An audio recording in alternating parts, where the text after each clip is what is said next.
Assalamualaikum warahmatullahi wabarakatuh. Sahabat Basnas yang Allah muliakan, kembali di cerita cinta zakat. Alhamdulillah, podcast cerita cinta zakat kali ini telah hadir di antara kita sumber kita, Bapak Yose Rizal MPD. Beliau adalah Wakil Ketua 2 Bidang Pendistribusian dan Pendayagunaan. Pak Yose ini Alhamdulillah telah dua kali menjadi komisioner di Badan Amil Zakat Nasional Kabupaten Cianjur. Tentu sebelum masuk ke Basnas, background Bapak di bidang filantropi seperti apa? Dipersilakan Pak untuk lebih mengenal Basnas. Ya, terima kasih Ustadz atas kesempatannya dan silaturahmi pada hari ini, juga kepada sahabat Basnas yang mendengarkan dimanapun Anda berada. Kalau saya boleh cerita sedikit tentang background atau latar belakang saya, sebenarnya terkait dengan filantropi memang hanya ada dua mungkin. Pertama di masjid, yang kedua di Najismu, lembaga amil zakat infak sedekah muhammadiyah.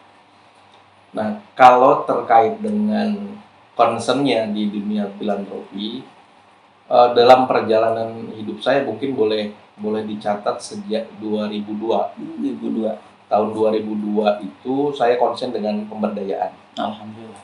Nah, pertama saya pernah mendapatkan tugas dari Kementerian PUPR waktu itu, Direktorat Cipta Karya, tentang penanggulangan kemiskinan di perkotaan. Penanggulangan kemiskinan di perkotaan. Jadi konsentrasinya di kota.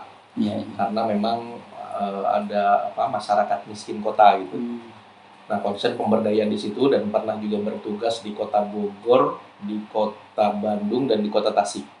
Bogor, Bandung, dan Tasik. Alhamdulillah. Sampai 3 kota Pak ya? 3 kota. Rata-rata hampir 2 tahun. Nah, kemudian juga pernah di Direktorat PMD Kementerian Dalam Negeri, itu Program Nasional Pemberdayaan Masyarakat di Pedesaan, itu untuk kabupaten. Itu kalau tadi memang perkotaan, sekarang masyarakat miskin di kabupaten. Nah, kemudian juga pernah menjadi pemberdaya tim pendamping petani pada program atau proyek pembaruan kebijakan pengelolaan irigasi. Jadi walaupun saya kuliah atau background pendidikan di mana, tapi yang ngurus irigasi juga, ngurus petani juga. Mantap. Jadi berbekal pengalaman itu sebenarnya saya kemudian mencoba berkiprah di Basnas, dan alhamdulillah sekarang periode kedua di Basnas, dan kebetulan memang menangani pendistribusian pendayagunaan. Saya kira mungkin relevan lah, mungkin perjalanan sejak 2002 itu sampai sekarang memang hidupnya di pemberdayaan. Betul. Tapi dan ini juga ada efek positif bagi saya.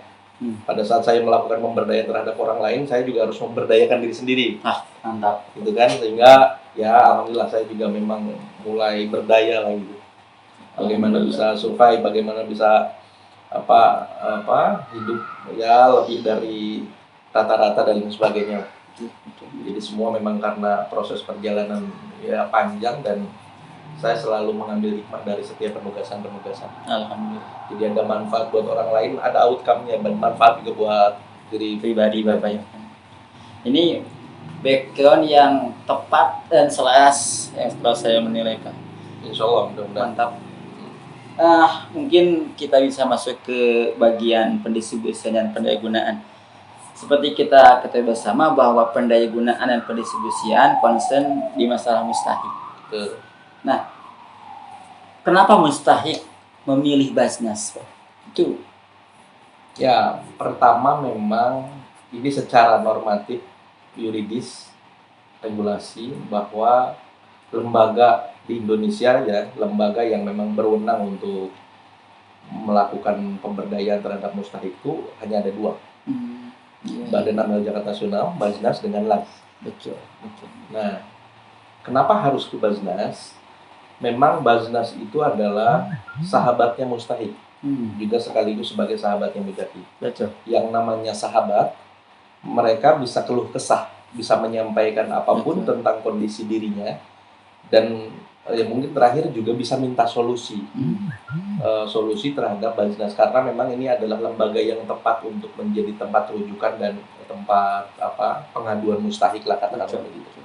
Jadi ketika seorang mustahik berada dalam penanganan Basnas, itu sudah tepat bagi mustahik itu membangun kehidupannya Pak. Betul, karena begini, saya ingin cerita ke belakang sedikit. Sebenarnya masyarakat Muslim dimanapun di dunia ini, termasuk di kita di Cianjur, sebenarnya kan dari dulu juga sejak dia balik dia pasti mengeluarkan zakat. Sejak dia hidup mengeluarkan zakat fitrah, dan mungkin yang Mujaki zakat mal mengeluarkan zakat malnya. Betul.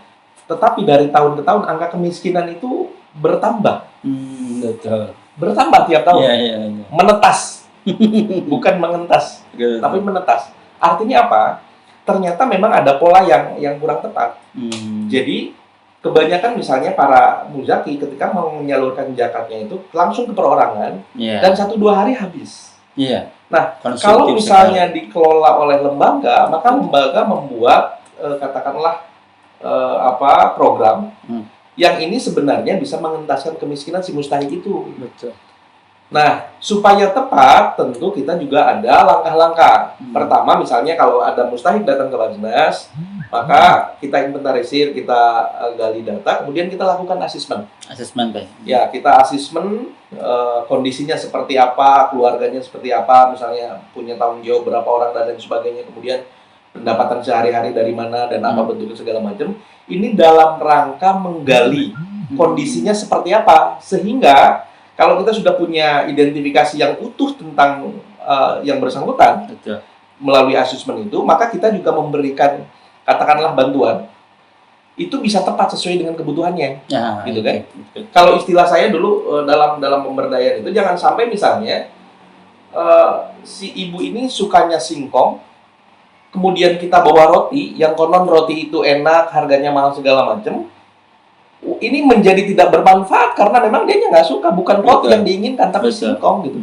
Tidak tepat itu tadi. Tidak tepat itu tadi. Oleh karena itu langkah pertama adalah asesmen. Betul. Kita mengasesmen secara utuh bagaimana kondisinya, pendapatan dan lain sebagainya. Kemudian kita baru bisa mengintervensi dengan bantuan. Betul. Nah, bantuan apa yang dibutuhkan kan akan tergantung terhadap kondisi mustahik itu sendiri kan. Kalau mustahik ini misalnya butuh segera logistik, maka nggak harus kita rehab dulu rumahnya, karena yang dibutuhkan juga logistik itu gitu untuk kebutuhan sehari-hari. Nah, kecuali kalau misalnya hasil asesmen ternyata memang untuk kebutuhan sehari-hari sudah relatif ada, hanya kurang, maka kita tawarkan mungkin nggak usaha gitu kan untuk menambah kebutuhan hidupnya dan sebagainya. Dan langkah berikutnya setelah diberikan bantuan, kemudian kita lakukan kaji dampak. Ada kaji dampak. Ada kaji dampak. Artinya kira-kira dari apa yang kita berikan bantuan itu kira-kira berdampak positif nggak terhadap perkembangan hidupnya, kemajuan hidupnya. Misalnya gini, ada orang yang awalnya memang dia masuk kategori miskin, bukan fakir ya. Artinya dia punya pendapatan tetapi tidak mencukupi kebutuhan sehari-hari. Maka kita berkesimpulan dia harus diberikan fasilitas usaha. Nah, kemudian kita berikan fasilitas usaha, dan kemudian kita dampingi, melakukan pendampingan, kunjungan, kemudian pada bulan tertentu kita kaji dampak. Bulan ke-6 itu kita kaji dampak, bulan ke-12 juga kita kaji dampak lagi. Nah, ada perkembangan yang positif. Misalnya alhamdulillah anaknya bisa sekolah. Kan biasanya katanya anaknya jarang sekolah karena tidak ada ongkos, kadang-kadang misalnya tidak ada uang untuk sekedar jajan misalnya dan sebagainya. Nah, alhamdulillah sekarang itu relatif stabil, gitu, anaknya sekolah dan sebagainya. Ada juga mustahik misalnya yang biasanya jualan gendong, nah dipikul, kemudian kita asesmen ternyata kebutuhannya ini, kita berikan fasilitas bantuan, alhamdulillah akhirnya bisa meningkat dan sebagainya. Nah, jadi manfaatnya sangat besar kalau misalnya memang mustahik itu datang ke Basnas, karena memang tidak hanya diberikan bantuan kemudian ditinggalkan, tapi kita juga lakukan kaji dampak. Dan oleh karena itu juga akan sangat sinergi kalau misalnya Mujaki juga tentu bisa datang ke Basnas untuk menitipkan zakat. zakatnya ke Basnas, karena memang zakat itu akan membuat orang menjadi berubah lebih baik, Betul. mustahiknya tertolong dan sebagainya, sehingga pengentasan kemiskinan itu terjadi, bukan malah sebaliknya jadi menetasan kemiskinan. Kadang-kadang kan apa ya, fakir miskin itu merasa sendirian, gitu kan. Mereka itu menggelinding aja, tidak ada yang bantu, Betul. tidak ada apa namanya. Kadang-kadang betul bantu tinggalkan. Nanti bertemu lagi di tahun depan di masa pengeluaran zakat, bantu lagi tinggalkan lagi. Tapi dengan kaji dampak tadi itu ada satu pengawasan, ada satu apa namanya evaluasi di tiap fasenya. Wah itu mantap sekali Pak. Seperti yang kita ketahui bersama Pak, saat ini Cianjur itu punya label yang tidak mengenakan. Itu dengan istilah ekstrim kemiskinan gitu ya. Kemiskinan yang ekstrim gitu. Itu Basnas tentu menjadi bagian solusi. Itu seperti apa Pak? Ya, pertama mungkin kita ingin memastikan data itu. Betul. Berapa jumlah yang miskin ekstrim ya? Iya. Karena kalau miskin ekstrim mungkin dalam perspektif fikih itu mungkin masuknya ke asna pakit. Betul. Ya kan? Masuk ke asna pakit, sehingga itu mesti diintervensi dengan hal yang sifatnya konsumtif. Nah, hanya kita ingin pastikan dulu nih datanya berapa jumlahnya, karena memang harus tepat sasaran. Betul.